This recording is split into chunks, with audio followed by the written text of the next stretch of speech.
Assalamualaikum warahmatullahi wabarakatuh.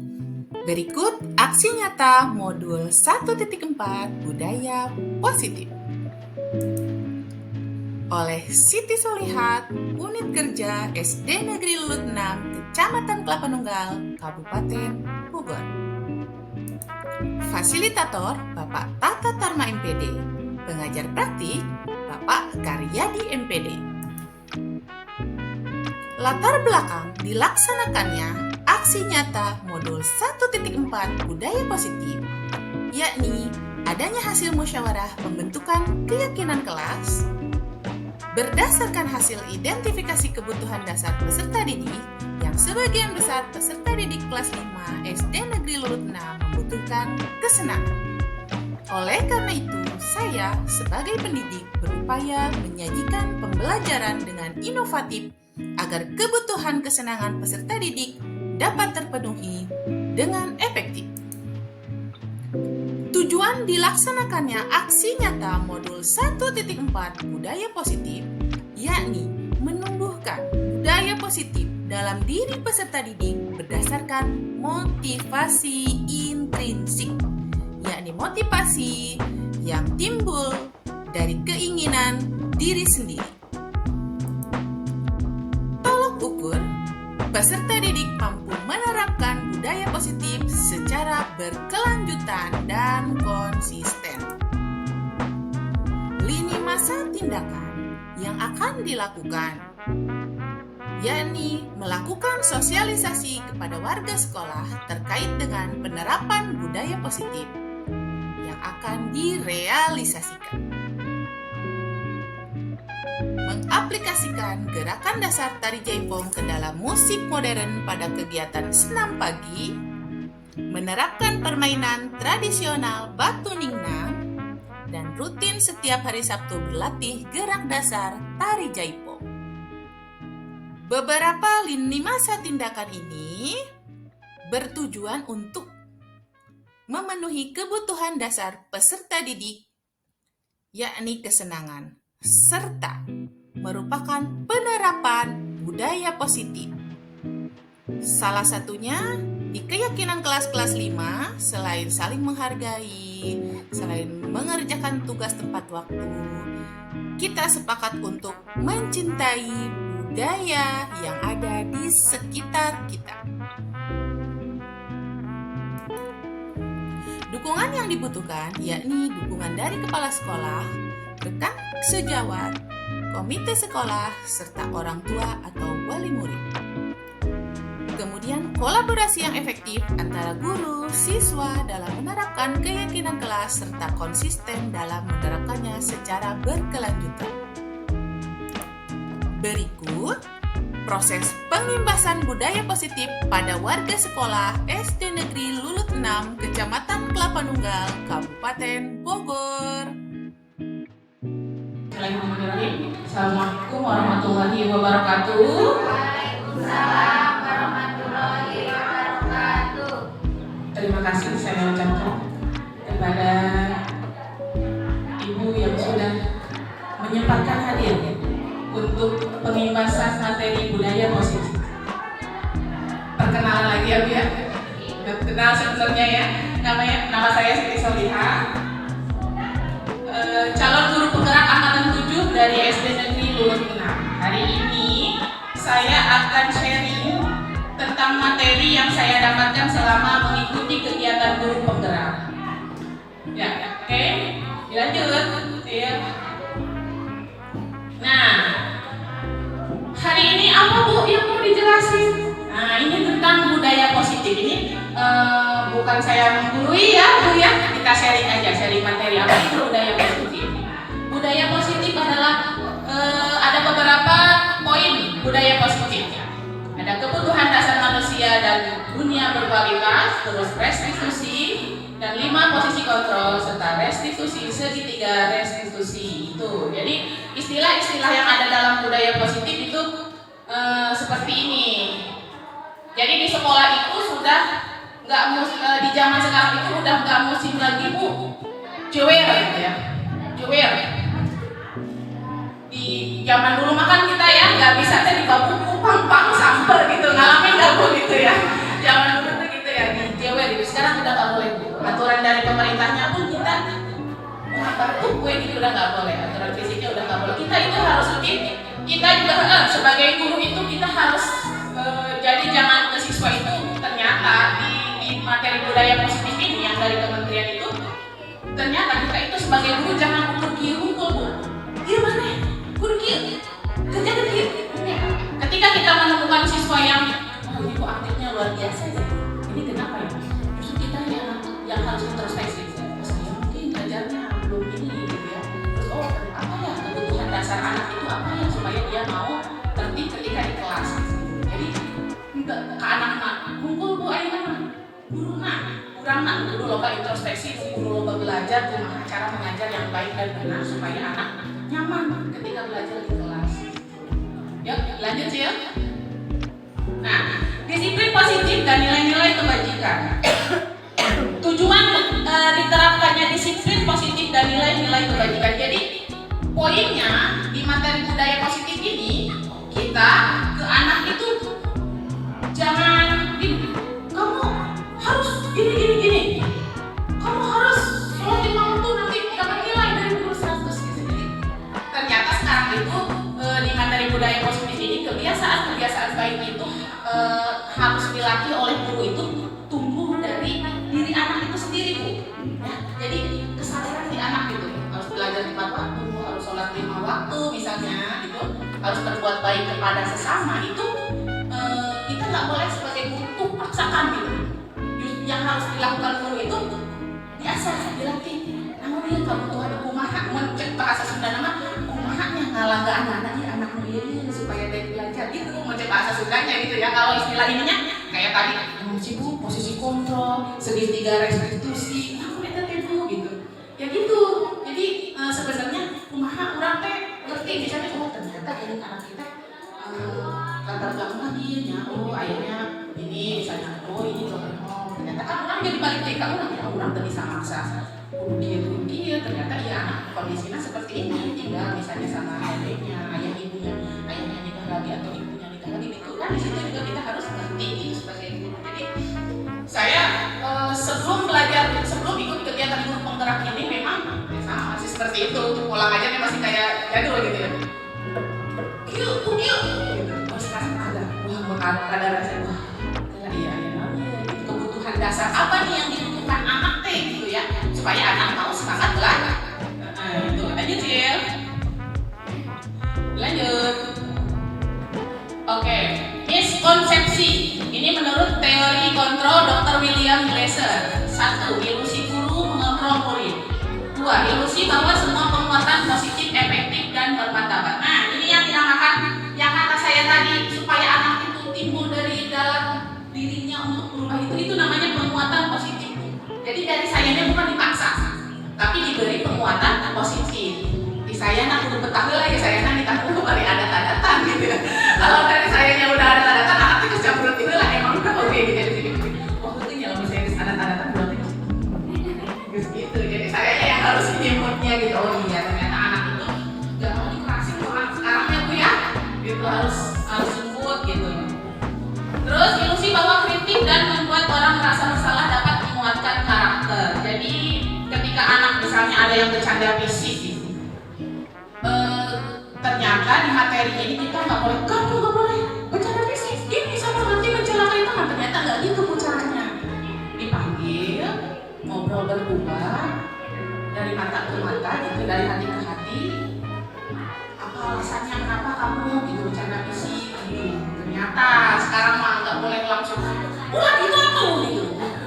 Nggak boleh ternyata pokoknya dari mulai sekarang itu kementerian itu ke guru itu benar-benar perhatiannya luar biasa bu. Jadi kita benar-benar sebagai guru nggak boleh ala-ala jadul dulu lagi ngajar kayak gitu. Jadi kitanya nggak boleh memaksakan ke anak harus begini-begini. Kitanya sebagai gurunya yang harus banyak belajar bagaimana cara mengajar yang baik, bagaimana cara menyajikan pembelajaran yang baik gitu. Jadi nggak harus ke siswa kita nuntut ke siswa kitanya. Saya terutama saya pribadi sebagai guru yang harus banyak belajar. Lanjut ya. Nah, bila kita ingin membuat kemajuan perlahan sedikit-sedikit, ubahlah sikap atau perilaku Anda. Namun, bila kita ingin memperbaiki cara-cara utama kita, Mengapa? Maka kita perlu mengubah kerangka acuan kita. Ubahlah bagaimana Anda melihat dunia, bagaimana Anda berpikir tentang manusia. Ubahlah paradigma Anda, skema pemahaman dan penjelasan aspek-aspek tertentu tentang realitas. Nah ini, jadi umumnya anak salah teh ayeuna orang tua. Ternyata sekarang memang harus dirubah pola pikir paradigma. Kunaon ai paradigma? Paradigma itu pola pikir orang. Oh ternyata kudu kieu mah, kudu jalan ayeuna teh urang teh teungeuna keras-keras ke anak gitu. Kita sebagai gurunya yang harus banyak belajar bagaimana mengidentifikasi kebutuhan dasar anak teh hayangna dikumahakeun ya. Oh hayang kumpul kasih sayang gitu. Tiap pribadi itu kita harus setiap harinya harus kita perhatikan kebutuhan dasar apa yang dibutuhkan oleh anak. Lanjut Cil. Nah ini ada stimulus, respon, dan teori kontrol. Stimulus, respon, realitas, kebutuhan kita sama. Teori kontrol, realitas, kebutuhan kita berbeda. Semua orang melihat hal yang sama, setiap orang memiliki gambaran berbeda. Kita mencoba mengubah orang agar berpandangan sama dengan kita. Kita berusaha memahami pandangan orang lain tentang dunia. Oh jadi intinya antara stimulus, respon, dan teori kontrol itu ya tadi seperti tadi. Kenyataannya anak bercandanya fisik. Bagaimana dilihat? Ternyata kita nggak boleh langsung di ini. Kita harus kontrol sebagai gurunya harus oh iya ternyata menyikapinya harus seperti ini gitu. Ini maksudnya stimulus, respon, dan teori kontrol. Lanjut Cil. Tujuan disiplin positif Bu. Apa yang mau gitu ya, nerapin disiplin positif itu biar apa gitu ya. Tujuan disiplin positif itu yang pertama menanamkan motivasi untuk menjadi orang yang mereka inginkan dan menghargai diri sendiri dengan nilai-nilai yang mereka percaya. Selama saya mengajar, saya tetap konsisten, bukan nilai yang menjadi prioritas utama saya. Ya, akhlak dulu, baik dulu. Itu kalau saya terserah deh gitu. Kalau umumnya guru tuh nilai harus ini, kalau saya tidak, baik dulu, akhlak dulu. Nanti anak itu apalagi masih SD, nanti ketika SMP, SMA anak itu ketemu jati dirinya sendiri untuk minatnya tuh mau kemana, minat belajarnya tuh mau bagaimana, itu nanti ada waktunya, ada masanya gitu ya. Jadi kita sebagai orang tua udah dukung anak kita teh mau gimana, arahnya bagaimana, selama itu positif gitu ya Bu ya. Kecuali kalau memang kurang baik ya kita sebagai orang tua memang seharusnya mengarahkan. Jadi setiap anak itu punya potensi masing-masing Bu ya. Penting anak orang untuk bicara kasar, untuk bercanda fisik ke temannya gitu ya. Itu kita harus disyukuri gitu. Jangan betul aja tuh bantu juara gitu. Jangan. Aduhnya penting maling-maling anak orang isu mandi sarapan berangkat sekolah geus terus kita teh patut disyukuri ku urang bagus. Teu kadenge cek guruna misalnya di WA, "Oh, ini nendang temennya." "Oh, ini gabung temennya." Gitu kita bersyukur. Benar tadi anak urang bagus di sekolah itu dulu. Ya disyukuri itu dulu. Nanti ada waktunya anak bisa apa nanti ada waktunya. Terus yang kedua akan tetap berperilaku baik dan berlandaskan nilai-nilai kebajikan karena mereka ingin menjadi orang yang menjunjung tinggi nilai yang mereka hargai untuk mencapai tujuan mulia. Oke, dilanjut coba. Makna kata disiplin. Menurut Ki Hajar Dewantara menyatakan bahwa di mana ada kemerdekaan, disitulah harus ada disiplin yang kuat. Sungguh pun disiplin itu bersifat self disiplin, yaitu kita sendiri yang mewajibkan kita untuk sekeras-kerasnya. Tetapi itu sama saja, sebab jikalau kita tidak cakap melakukan self disiplin, wajiblah penguasa lain mendisiplinkan diri kita. Dan peraturan demikian itulah harus ada dalam suasana yang merdeka itu. Lanjut, coba. Definisi merdeka menurut Mardika Iku Jarwana. Noramung lepasing pamrih ing uga kuat kuasa aman diri priyangga. Merdeka itu artinya tidak hanya terlepas dari perintah, akan tetapi juga cakap buat memerintah diri sendiri. Oke, dilanjut Pak. Ayo Ibu, mangga di depan. Dilanjut disiplin menurut Diana Gosen. Rule pertama, Diana menyatakan bahwa arti dari kata disiplin berasal dari bahasa Latin Bu. Disiplinnya ternyata asalnya di bahasa Latin katanya. Ya. artinya belajar. Kata disiplin juga berasal dari akar kata yang sama dengan disiplin atau murid pengikut. Jadi disiplin, ayo nak harus disiplin gitu ya. Ternyata disiplin itu bukan langsung disuruh disiplin, langsung anak langsung baik, langsung bagus, langsung cici, enggak. Kita jadi tahu sekarang arti kata disiplin itu ternyata belajar. Berarti kalau arti katanya belajar berarti itu butuh proses ya Bu ya. Butuh proses. Jadi kita ayo nak yang disiplin, enggak sehari itu langsung disiplin gitu. Ternyata maknanya juga belajar berarti memang butuh proses yang panjang gitu. Ya. Rule kedua, untuk menjadi seorang murid atau pengikut, seseorang harus paham betul alasan mengapa mereka mengikuti suatu aliran atau ajaran tertentu, sehingga motivasi yang terbangun adalah motivasi intrinsik bukan ekstrinsik. Nah, ini yang tadi saya jelaskan ya. Motivasi intrinsik bukan ekstrinsik. Nah, motivasi intrinsik. Motivasi intrinsik itu yang tadi yang saya jelaskan, yang muncul dari diri anak itu sendiri. Jadi anak mau sholat 5 waktu, mau belajar yang rajin itu bukan karena kita yang jadi bukan karena kita yang ngomel-ngomel. Jadi diproses supaya anak kita itu mau belajar, mau sholat 5 waktu, mau berbuat baik kepada sesama, itu memang dari dalam hatinya memang ingin menjadi lebih baik gitu. Jadi itu PR kita sebagai guru itu ya, jadi nggak menyulap siswa langsung baik enggak, tapi kita merangsang peserta didik kita untuk mempunyai keinginan untuk berubah dari dalam diri. Itu yang dinamakan motivasi intrinsik ya Bu ya. Kalau motivasi ekstrinsik ya itu tadi dari luar kurang gitu ya, dari kita. Oke, lanjut sih ya. Nilai kebajikan universal menyatakan bahwa setiap perbuatan memiliki suatu tujuan. Betul ya Bu ya? Kita melakukan apa saja pasti kita mempunyai tujuan ya. Anak kita juga sama gitu ya. Melakukan apapun pasti mempunyai tujuan. Nilai kebajikan universal mengemukakan bahwa dengan mengaitkan nilai-nilai kebajikan yang diyakini seseorang, maka motivasi intrinsiknya akan terbangun, sehingga menggerakkan motivasi dari dalam untuk dapat mencapai tujuan mulia yang diinginkan. Lanjut sih ya. Nilai-nilai kebajikan dari 6 institusi organisasi: beriman, toleransi, cinta Tuhan dan segenap ciptaannya.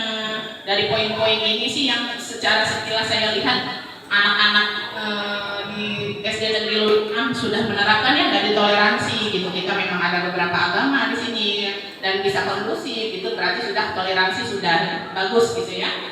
Mandiri, kreativitas, kerjasama, percaya diri, komitmen, dermawan, hormat, santun, kejujuran itu insya Allah sedang berjalan ya, diterapkan gitu perlahan. Lanjut sih ya. Nilai-nilai kebajikan dari 6 institusi organisasi masih lifelong, with life and life skill, keterampilan hidup, dapat dipercaya, lurus hati, pendengar yang aktif, tidak merendahkan orang lain. Nah, ini saya selalu tekankan di kelas kepada anak-anak ya. Bagaimanapun teman kita nggak boleh merendahkan teman dengan alasan apapun, nggak boleh gitu. Karena setiap anak, setiap pribadi itu punya potensi masing-masing. Ya, pada kenyataannya kayak kemarin misalnya anak lemah di akademik ternyata jago satu, anak lemah di akademik ternyata jago olahraga. Jadi semua punya potensi. Kita nggak ada alasan untuk merendahkan siapapun gitu ya. Itu yang selalu saya tekankan kepada anak-anak. Lanjut sih ya. The seven essential virtue: suara hati, kontrol diri, rasa hormat, kebaikan, toleransi, keadilan, empati. Ini sedang proses kita terapkan di keseharian kepada peserta didik kita di SD Negeri Lulut 6 ya Bu ya. Mohon dukungannya. Lanjut. Dilanjut sih ya. Apa saja nilai-nilai kebajikan di sekolah kita selama ini? Apakah perlu dirubah atau ditambah? Seperti tadi pagi sebelum mulai ini kita melaksanakan Jumat Ngaos, itu merupakan penerapan nilai kebajikan di sekolah ya Bu ya. Kita membiasakan peserta didik kita untuk bersolawat bersama, mengaji bersama. Itu merupakan wujud nyata, wujud konkret penerapan nilai kebajikan di SD Negeri Lulut 6. Lanjut sih ya. Teori motivasi, hukuman dan penghargaan restitusi. Penghargaan restitusi. Lanjut. Menurut Diana Gosen,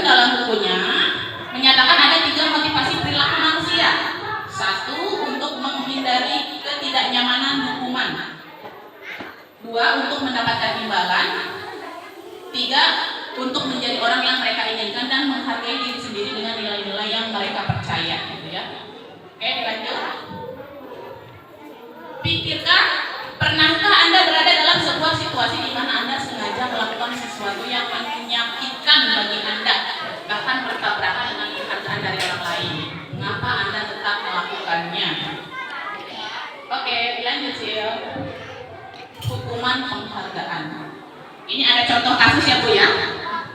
Iva kurang menguasai pelajaran matematika, sehingga pada saat pelajaran tersebut berlangsung dia lebih banyak berdiam diri atau menggambar di buku pelajarannya. Nah, memang ada siswa saya juga ada yang seperti itu. Nah, ini ada cara menyikapinya tuh seperti ini. Jadi kita sebagai guru nggak boleh langsung ternyata kita pahami dulu di kebutuhan dasar siswanya itu pengennya bagaimana.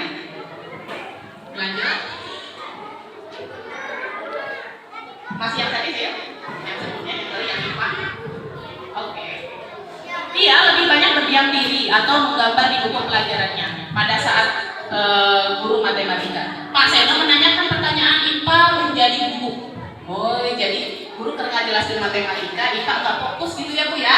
Pas ditanya buku, kayaknya matematika mana ayam cara pasti saja. Nggak bisa jawab asal gitu ya jawabannya gitu. Dan tak sengaja menjatuhkan tasnya dari kursi serta tiba-tiba menjadi gagap, dan saat berupaya menjawab seluruh kelas pun tertawa melihat perilaku Ipa yang bicara tergagap dan terkejut tersebut.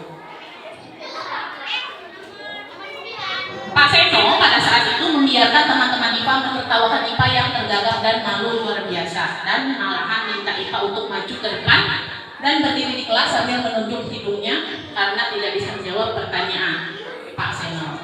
Kelas makin gaduh dan anak-anak pun tertawa melihat IPA di depan kelas memegang ujung hidungnya. Nah, kini ada nama nggak boleh Bu. Ya, kita nggak boleh seperti itu. Ternyata harus lebih introspeksi lagi. Kita sebagai guru nggak boleh.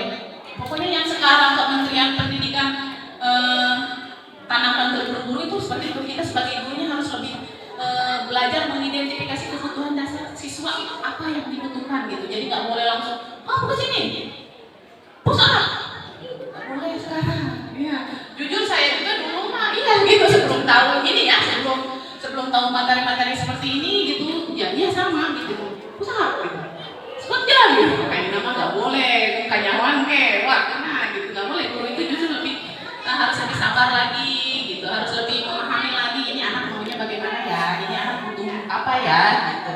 Lanjut sih ya. Apakah Anda setuju dengan tindakan Pak Seno terhadap IPA? Mengapa? Bapak Ibu setuju nggak kalau Pak Seno seperti itu? Jadi anaknya ditertawakan, dicicingkan, terus malah disuruh ke depan, malah ketahuan. Ibu setuju nggak? Misalnya anak Ibu dikit, setuju nggak? Enggak ya, itu makanya pentingnya pengetahuan seperti itu. Bagaimana kita sebagai guru juga harus adaptif bagaimana cara menyikapi siswa gitu, karakter siswa yang beragam itu kita harus bagaimana gitu ya. Lanjut sih ya. Hukuman, ini ada perbedaan hukuman, konsekuensi dan restitusi. Hukuman tuh, ini hukuman tuh, hukuman bersifat tidak terencana, refleks gitu ya. Kalau hukuman refleks bersifat satu arah, berupa fisik atau psikis. Nah, hukuman yang mencekapi tadi, push up gitu. Push up kamu, dengan CPR, push up 100 kali gitu. Itu hukuman namanya. Ternyata zaman sekarang udah nggak boleh lagi Bu. Kita berarti gurunya harus belajar sabar lagi gitu. Selama anak itu nggak bicara kasar, nggak bercanda fisik, kita harus sabar gitu. Harus mengerti lah siswa maunya apa gitu. Konsekuensi, kalau konsekuensi sudah terencana seperti kemarin misalnya ada siswa saya yang tidak mengerjakan PR. Ya, saya tidak menerapkan hukuman fisik tapi menulis saya berjanji akan mengerjakan PR gitu ya. Itu kan jadi anak lakukan fisik itu minimal ada efek jerah dari anak itu gitu supaya kalau ada PR itu dikerjakan gitu, tapi tidak fisik gitu. Ditulis aja gitu. Nah ini nanti kamu tulis nih ya gitu. Terus besok masih mau diulangi lagi enggak Bu gitu. Minimal gitu. Jadi anak paham. Itu namanya konsekuensi bukan hukuman. Jadi kalau bedanya kalau hukuman itu fisik gitu ya. Mengerjakan PR dijiwir, dibangun itu namanya hukuman. Kalau konsekuensi itu sudah terencana, sudah disepakati, diberikan berdasarkan suatu data yang umumnya dapat diukur jangka waktu pendek, guru memonitor murid. Nah itu, emang murid nggak nyaman kalau saya siapa yang nggak ngerjain PR? Sini ambil kertas tengah, tulis. Nah saya berjanji tidak akan mengerjakan tugas, tidak supaya mengerjakan tugas tepat waktu gitu. Gak nyaman sementara di pagi cina obat menipu. Tapi kan minimal anak itu paham gitu ya, itu namanya konsekuensi, sudah direncanakan gitu. Kalau hukuman itu kerjakan PR jibir gitu, nggak boleh. Sekarang udah nggak boleh. Jadi kita memberikannya konsekuensi dari kesalahan siswa itu, kita memberinya konsekuensi bukan hukuman. Udah nggak boleh lagi cibir-cibir, udah nggak boleh ya. Lanjut sih ya. Nah ini restitusi, tadi udah hukuman, udah konsekuensi, sekarang restitusi. Restitusi adalah proses menciptakan kondisi bagi murid untuk memperbaiki kesehatan mereka, sehingga mereka bisa kembali pada kelompok mereka dengan karakter yang lebih kuat. Ini jadi maksudnya restitusi gini Bu, misal nih saya lagi menerangin matematika, ada anak murid saya, ini yang nyata ya, ada anak murid saya main kapal-kapalan Bu dari kertas, apa nggak Bu? Dari kertas itu, waktu itu ada anak murid saya seperti itu, malah melempar-lemparin kapal-kapal dari kertas. Nah itu tindakan seperti itu ada hukuman, ada konsekuensi, dan ini yang namanya restitusi. Kita harus begitu jam istirahat kita panggil si anak yang mainin kapalan itu, kita panggil ajak ngobrol berdua. Tadi kenapa itu pernah jelaskan kalau main kapal-kapalan gitu, ngobrol berdua gini. Oh iya ibu paham, berarti alasan memainkan kapal-kapalan itu karena jenuh misalnya belajar. Oh berarti saya yang harus introspeksi, berarti saya harus belajar menyajikan pembelajaran lebih menarik lagi supaya anak tidak jenuh gitu. Terus ke anak juga memberikan lagi jelasin, saya kalau main kapal-kapal itu anak juga harus ditanamkan supaya ke depan anak juga bisa lebih saling menghargai lagi. Ya itu dipanggil jadi istirahat ngobrol berdua, itu namanya proses restitusi ya. Jadi setelah ada hukuman, ada konsekuensi, ada restitusi. Lanjut. Penghargaan, pengaruh jangka pendek dan jangka panjang. Penghargaan tidak efektif. Nah ini Bu yang kemarin saya maksud pas bagi rapot. Ternyata ranking itu sudah nggak boleh sekarang Mas sebenarnya. Kalau dari Kementerian Pendidikan itu ranking itu udah nggak boleh. Nggak ada ranking-rankingan. Yang penting anak itu aktif dalam pembelajaran, sopan ketika di kelas kepada sesama, itu udah juara. Ini yang memang masih baru infonya gitu ya Bu, dan memang nanti 1 tahun 2 tahun ke depan bahkan di sekolah-sekolah yang di kota memang sudah diterapkan ketika pembagian rapot tidak ada ranking gitu ya. Memang kalau di kita perlu proses gitu ya, nanti biar orang tua itu paham. Kan kalau misalnya nggak ngerti mau punya sekolah, potong rankingan gitu ya, bisa gitu ya. Tapi ternyata dari kementeriannya memang seperti itu, udah nggak boleh rankingan. Yang penting anak itu mau sekolah, sungguh-sungguh sekolah, baik, sopan, udah naik kabeh gitu. Itu yang penghargaan tidak efektif. Penghargaan merusak hubungan. Merusak hubungan emang iya ya. Tadi 2000 deh misalnya ya. Tadi meureun ge eta mah gitu. Ya gitu. Jadi hati orang kan kita nggak bisa tahu ya bagaimana. Ada yang suka lihat kita bahagia, ada yang nggak suka melihat kita bahagia. Bagaimana kita menyikapinya? Positif, orang mau. Dan misalnya ada yang suka, ada yang enggak, kita nggak apa-apa. Kitanya salah nggak ke dia? Kalau kita nggak salah nggak? Kalau kita salah kita introspeksi. Oh kita salah. Oh ada yang salah mungkin di diri aku harus diperbaiki. Itu ya. Jadi positif orang gitu. Kalau ini sehari-hari kita udah positif aja. Yang suka yang nggak suka memang ada. Pasti kita ditemukan dengan orang-orang yang seperti itu, tapi nggak apa-apa gitu. Bagaimana kitanya membawa diri kitanya aja. Penghargaan mengurangi ketepatan, penghargaan menurunkan kualitas karena memang mungkin juara tak ya gitu. Kenapa jadi kampus paling kayak tak juara hijinya gitu. Yang dimaksud di sini tuh begitu gitu. Jadi penghargaan mematikan kreativitas, penghargaan mendukung motivasi dari dalam diri. Ini intinya tuh sebenarnya ini. Kenapa saya mengundang Bapak Ibu ini seperti ini. Jadi perlahan memang ranking itu diharapkan sudah gak ini lagi gitu ya. Udah yang penting mah anak aktif ketika pembelajaran, sopan gitu. Udah disyukuri lah kita sebagai orang tua, patut disyukuri. Lanjut sih ya. Tujuan segitiga restitusi tadi yang seperti ada anak yang main kapal hafalan, kita panggil, ditanya alasannya apa, itu guru mengetahui restitusi sebagai salah satu cara menanamkan disiplin positif pada murid sebagai bagian dari budaya positif di sekolah. Jadi kalau ada anak yang ketika kita menjelaskan tidak kondusif gitu ya Bu ya, kita panggil ngobrol berdua gitu. Alasannya apa nak? Kamu kenapa nak? Di rumah sedang apa yang dirasakan di rumah gitu? Apa ada yang buat kamu sedih gitu? Jadi nggak boleh langsung des gitu ternyata gitu. Sayanya sih terutama sayanya sebagai guru yang harus banyak belajar gitu. Guru dapat menerapkan restitusi dalam membimbing murid berdisiplin positif agar menjadi murid merdeka. Guru dapat menganalisis dengan sikap reflektif dan kritis penerapan disiplin positif di lingkungannya. Oke, lanjut sih ya. Lanjut sih ya. Lanjut sih ya. Terus lanjut lagi.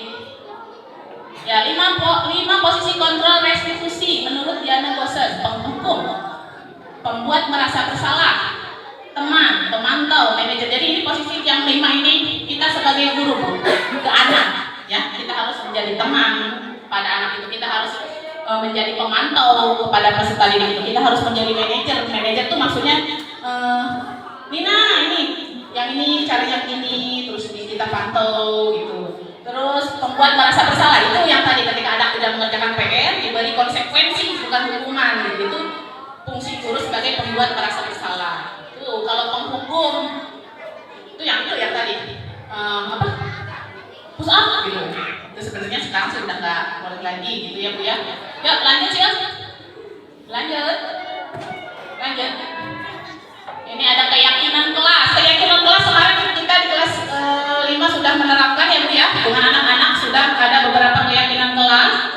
Salah satunya saling menghargai antar teman, disiplin, terus mencintai budaya yang ada di sekitar. Jadi kan sekarang game gitu ya Bu ya, di HP banyaknya Korea gitu ya.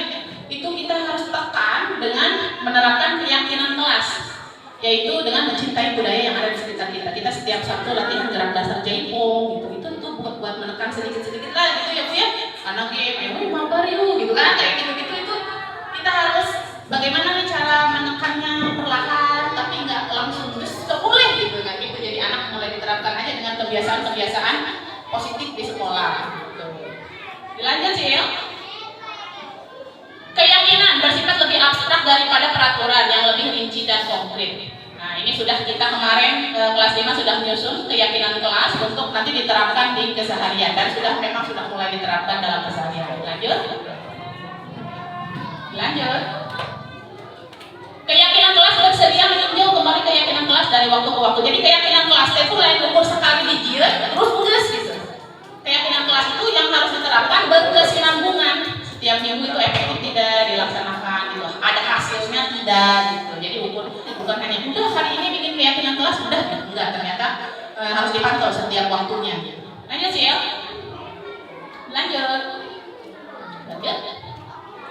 Oke, lanjut terus. Lanjut. Oke, beres. Itu ya Bu ya. Jadi kita hari ini jadi tahu Ibu ya, apa itu hukuman, apa itu konsekuensi, apa itu restitusi, dan bagaimana sebenarnya makna ranking itu, gitu ya. Karena ternyata sekarang yang penting anak itu semangat belajar, semangat sekolah ya. Dan ada 5 posisi kontrol guru itu kita terapkan dalam keseharian, sedikit-sedikit saja yang penting pasti kita terapkan. Baik, terima kasih saya ucapkan sebesar-besarnya kepada Ibu yang sudah menyempatkan hadir. Wabillahi taufiq wal hidayah. Wassalamualaikum warahmatullahi wabarakatuh.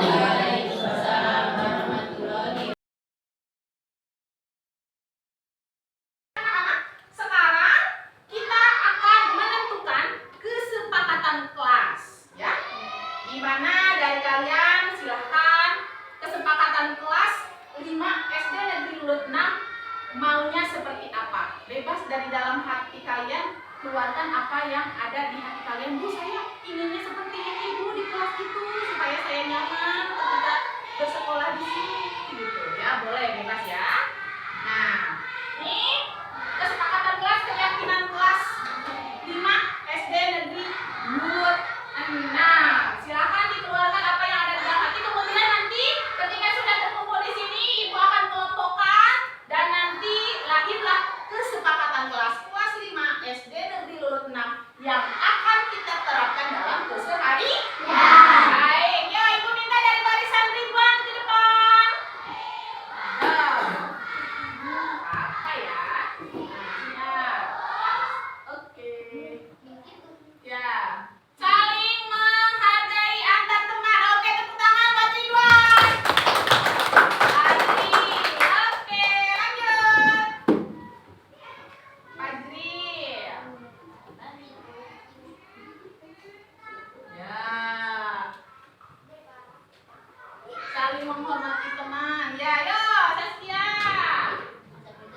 rutin setiap Sabtu diterapkan.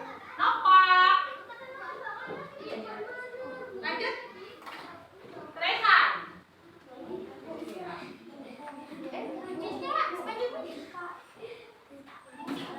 Yuk. Disiplin. Lanjut. Oke. Tepat waktu mengumpulkan tugas. Oke, coba Rifa. Ya. Menghargai sesama. Oke, lanjut.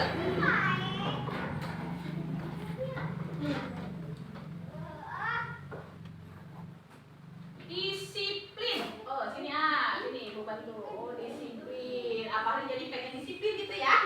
Kelas ya? Oke, lanjut. Lanjut, Aira.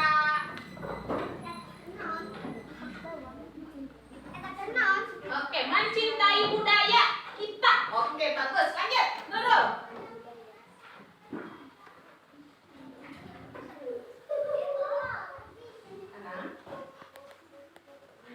Oh, mencintai. Ya, oke, lanjut. Sarah.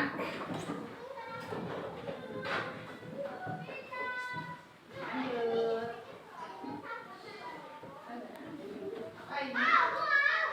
Disiplin. Oke, bagus. Yuk lanjut. Siapa lagi? Nikita.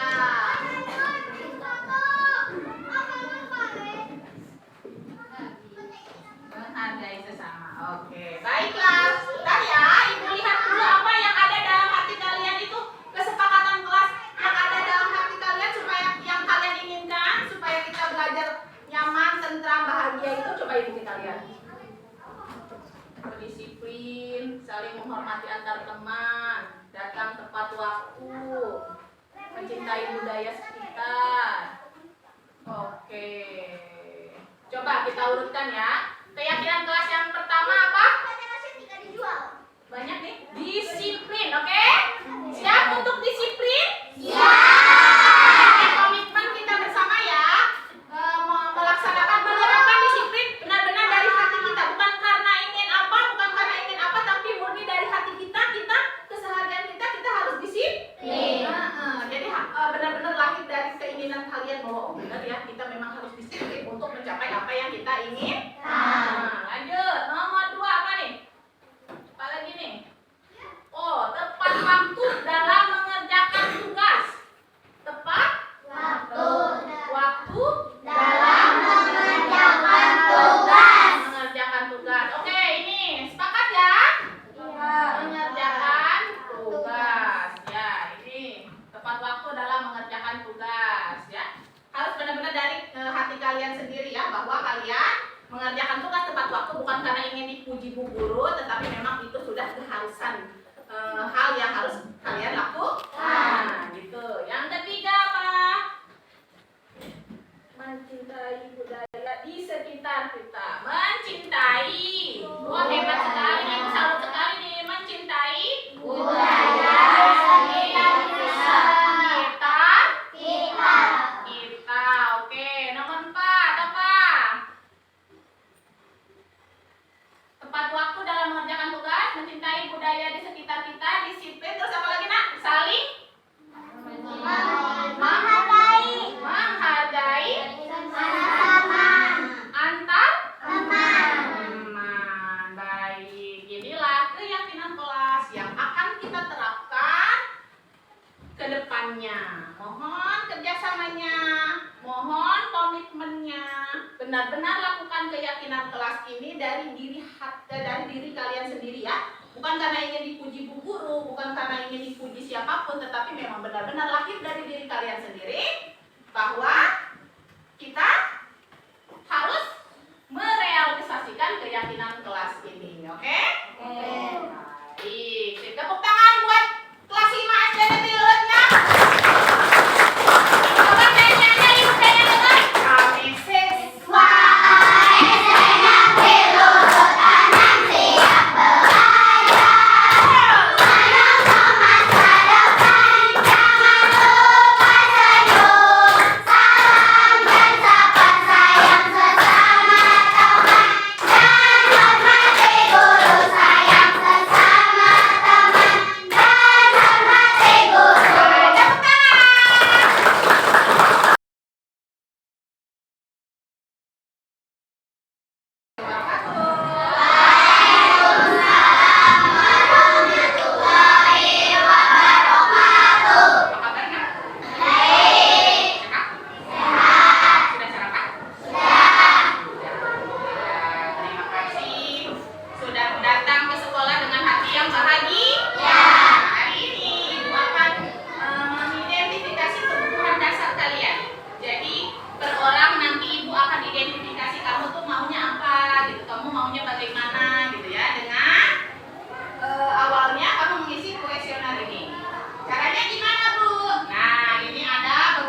tidak benar, kadang-kadang, atau sangat benar? Berarti buletin yang ini. Jawaban ininya harus benar-benar karakter kebutuhan diri kamu sendiri ya. Jangan tiada-ada kan, pokoknya sesuai aja sama yang kamu rasakan gitu. Paham? Hebat ya. Ibu mulai bagikan angketnya ya. Jangan lupa diberi nama di atasnya nak. Silakan Ilham.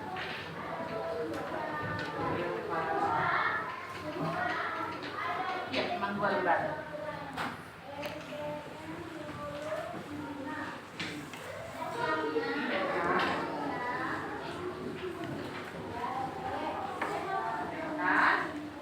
Fokus, benar-benar yang ada di hati kalian gitu.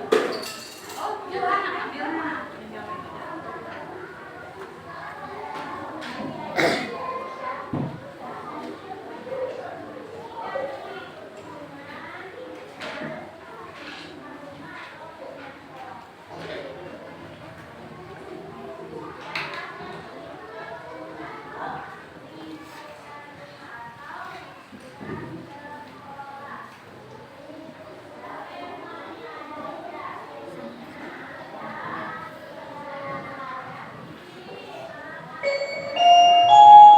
Jam pelajaran pertama akan segera dimulai. The first lesson begins.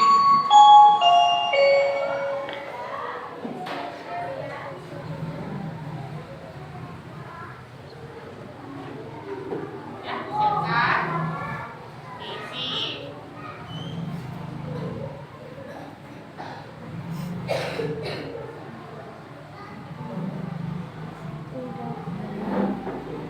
Lihat badannya ya. Fokus.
Yang sudah, silakan nanti dibawa ke depan ya.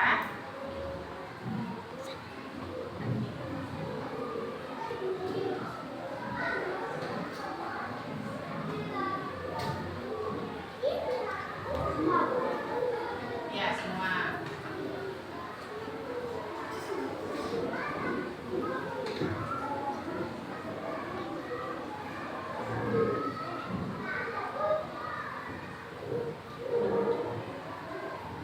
Fokus ya.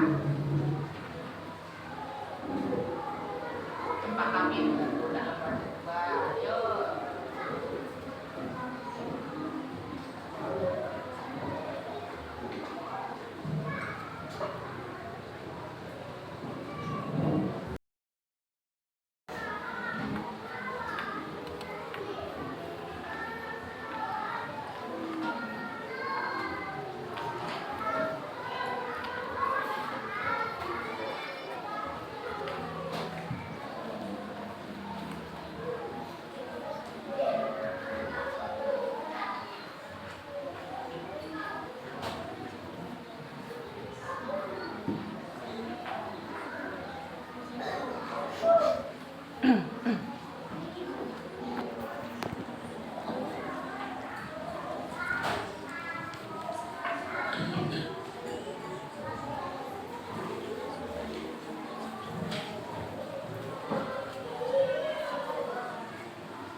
Masih tebak banget. Jawab.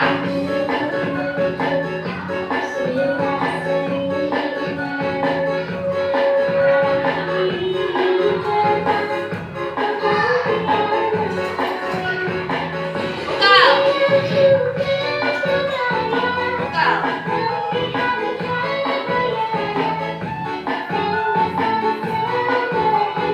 Jadi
Kesia, kenapa kamu ketika sedang belajar kamu memainkan pesawat dan melemparkannya kepada adik kita?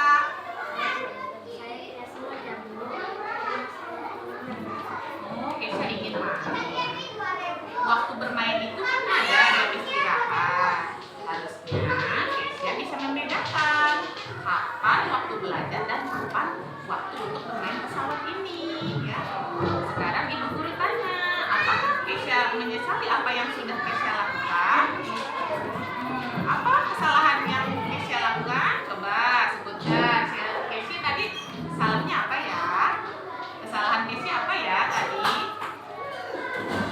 Memainkan pesawat ketika sedang belajar. Terus kedepannya Kesia mau bagaimana nih setelah Kesia melakukan kesalahan ini? Tidak akan melakukannya lagi. Kemudian kepada adik kita Kesia bagaimana? Akan meminta maaf. Baik, ibu paham. Kesia sudah menyadari apa yang Kesia lakukan. Ibu paham. Terima kasih Kesia sudah mau memperbaiki kesalahan Kesia. Semoga Kesia kelak menjadi anak yang sukses. Depannya tidak boleh diulangi lagi ya Nak ya. Oke, tos dulu. Sip.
Karena di sini ada pojok baca dan ibu guru menghias semua kelas.